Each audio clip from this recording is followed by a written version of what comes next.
From the great above she opened her ear to the great below. From the great above the goddess opened her ear to the great below. From the great above, Inanna opened her ear to the great below. My lady abandoned heaven and earth to descend to the underworld. Inanna abandoned heaven and earth to descend to the underworld. She abandoned her office of holy priestess to descend to the underworld. In Uruk, she abandoned her temple to descend to the underworld. In Bad Tibera, she abandoned her temple to descend to the underworld. In Zabalam, she abandoned her temple to descend to the underworld. In Adab, she abandoned her temple to descend to the underworld. In Nippur, she abandoned her temple to descend to the underworld. In Kish, she abandoned her temple to descend to the underworld. In Akkad, she abandoned her temple to descend to the underworld. She gathered together the 7 me. She took them into her hands. With the me in her possession, she prepared herself. She placed the shugura, the crown of the steppe, on her head. She arranged the dark locks of hair across her forehead. She tied the small lapis beads around her neck. Let the double strand of beads fall to her breast and wrap the royal robe around her body. She daubed her eyes with ointment called Let Him Come, Let Him Come.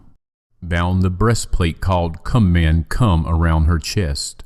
Slipped the gold ring over her wrist, and took the lapis measuring rod and line in her hand. Inanna set out for the underworld.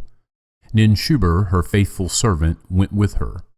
Inanna spoke to her, saying, Ninshubar, my constant support, my suckle who gives me wise advice, my warrior who fights by my side, I am descending to the Kur, to the underworld. If I do not return, set up a lament for me by the ruins. Beat the drum for me in the assembly places. Circle the houses of the gods.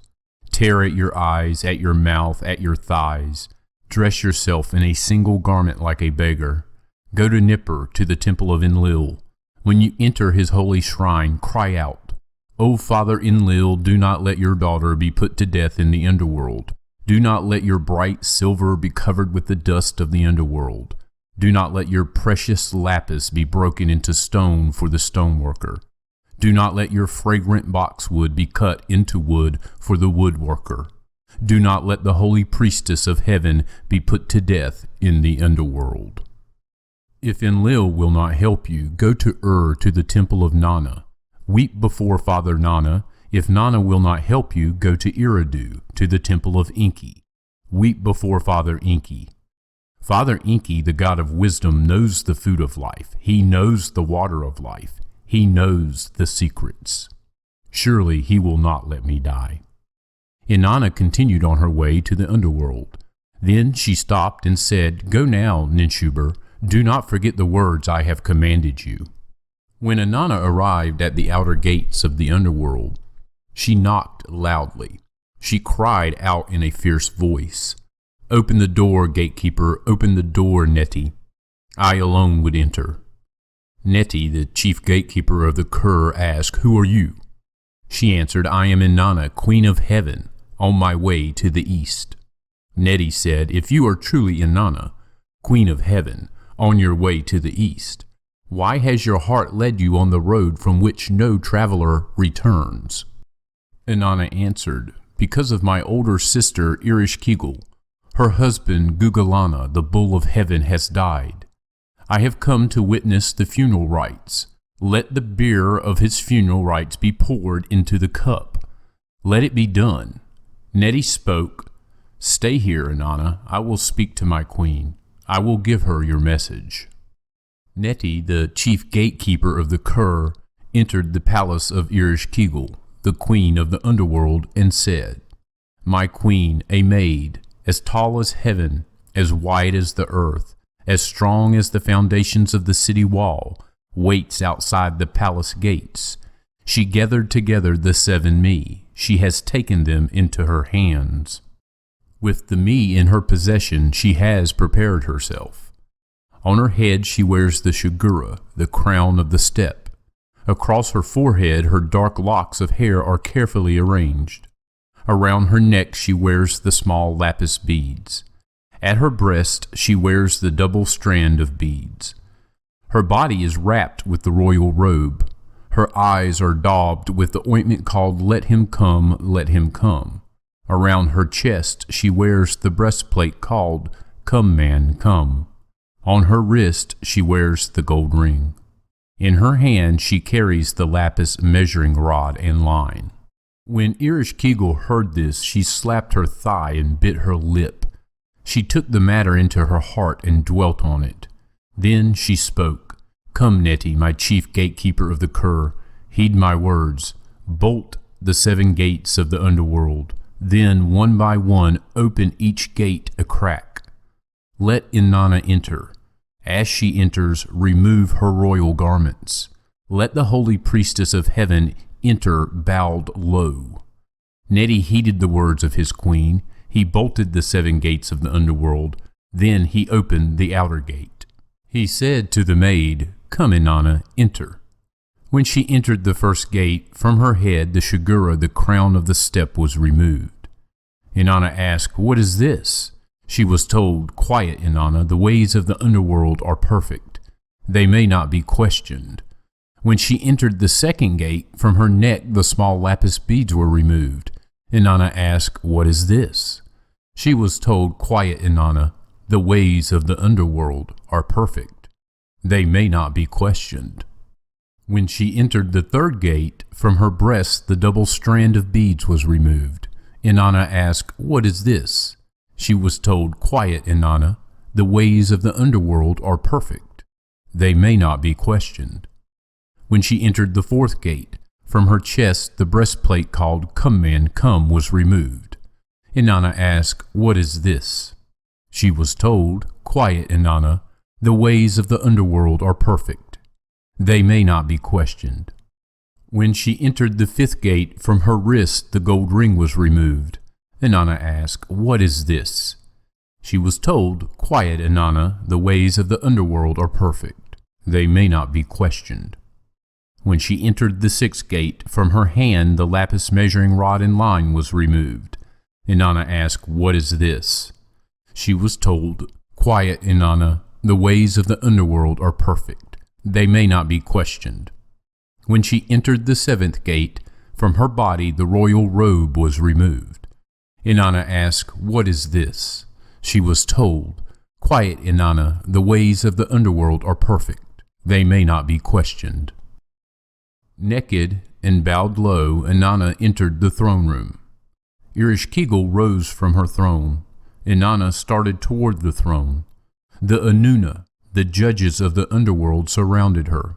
They passed judgment against her. Then Ereshkigal fastened on Inanna the eye of death. She spoke against her the word of wrath.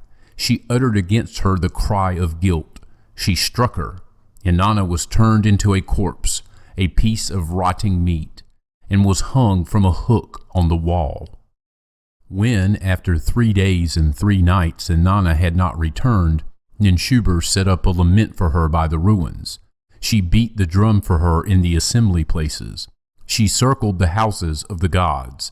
She tore at her eyes. She tore at her mouth. She tore at her thighs. She dressed herself in a single garment like a beggar. Alone, she set out for Nippur and the temple of Enlil. When she entered the holy shrine, she cried out, O Father Enlil, do not let your daughter be put to death in the underworld. Do not let your bright silver be covered with the dust of the underworld. Do not let your precious lapis be broken into stone for the stoneworker.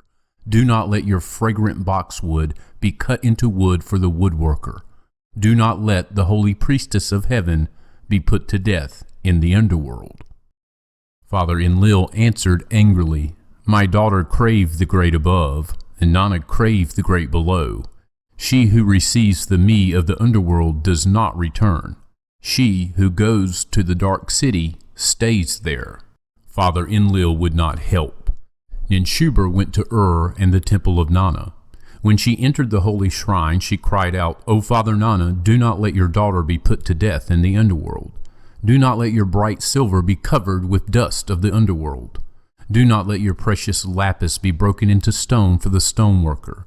Do not let your fragrant boxwood be cut into wood for the woodworker. Do not let the holy priestess of heaven be put to death in the underworld." Father Nana answered angrily, "My daughter craved the great above, Inanna craved the great below. She who receives the me of the underworld does not return.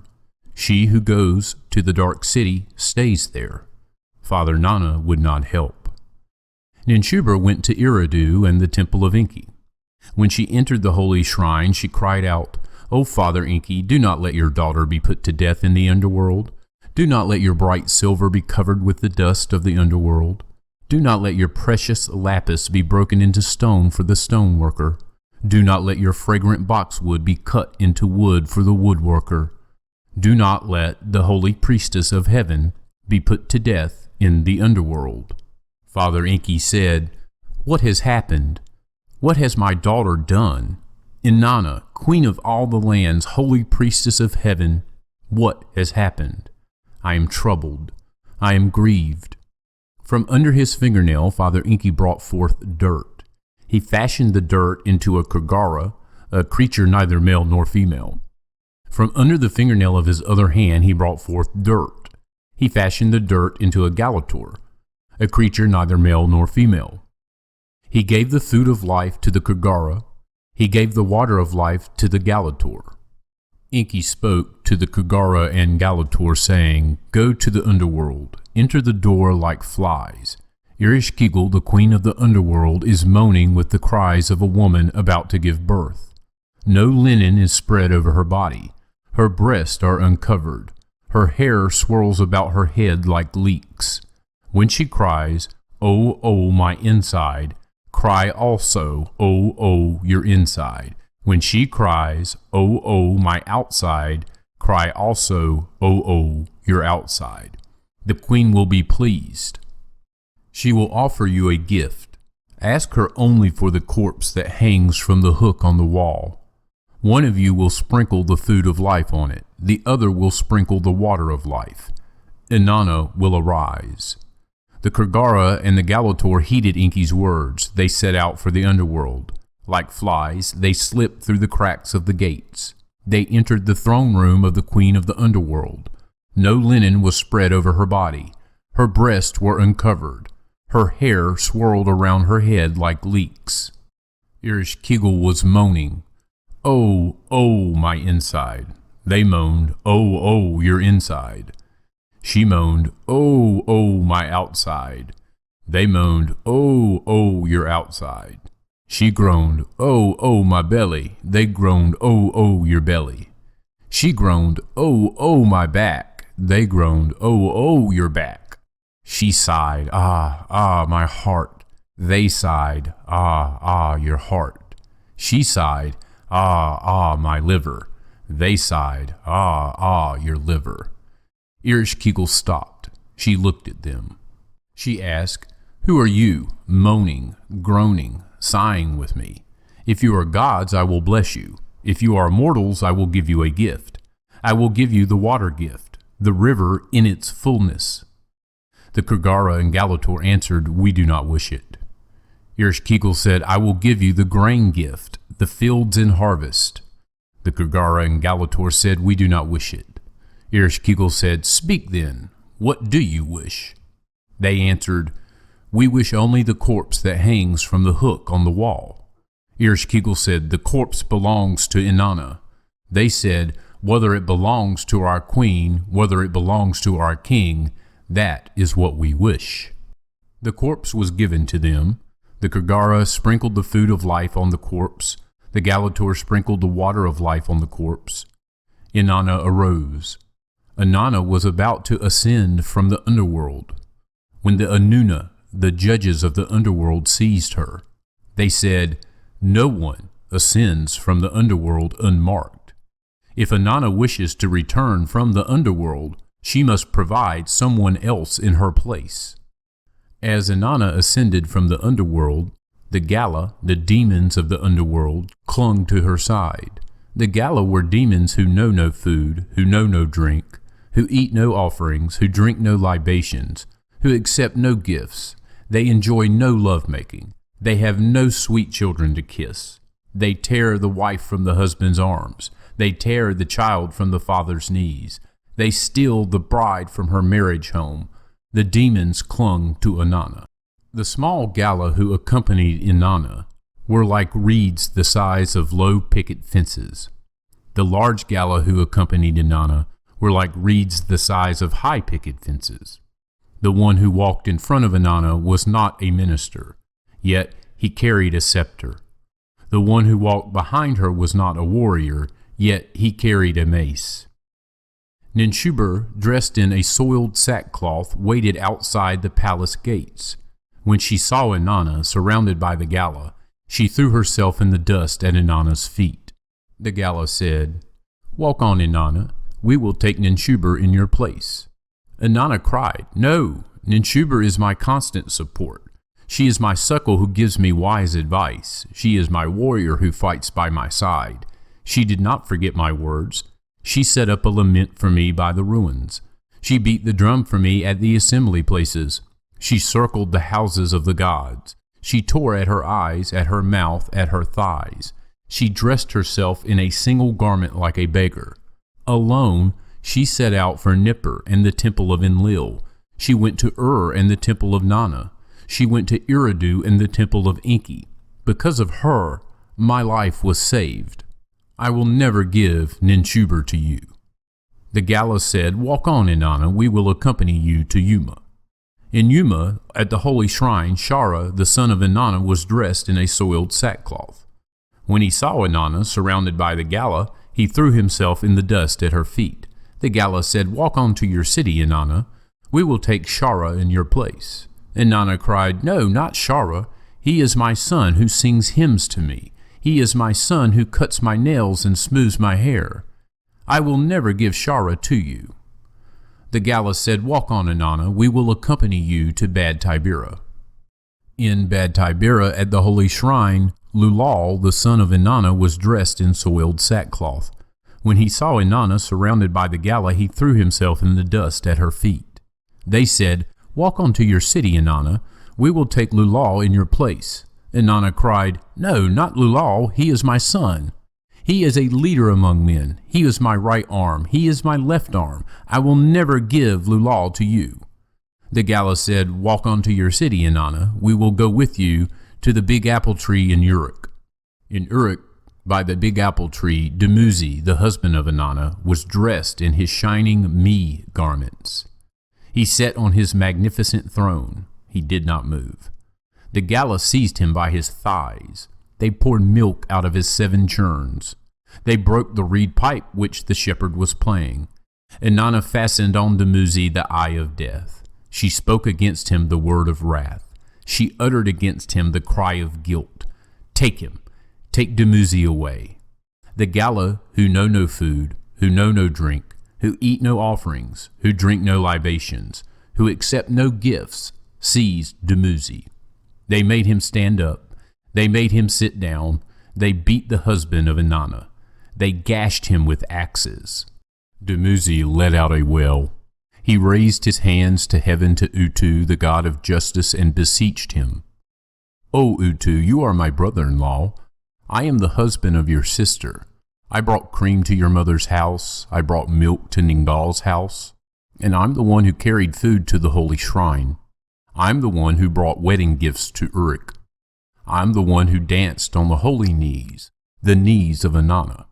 Utu, you who are a just God, a merciful God, change my hands into the hands of a snake. Change my feet into the feet of a snake. Let me escape from my demons. Do not let them hold me." The merciful Utu accepted Dumuzi's tears. He changed the hands of Dumuzi into snake hands. He changed the feet of Dumuzi into snake feet. Dumuzi escaped from his demons. They could not hold him.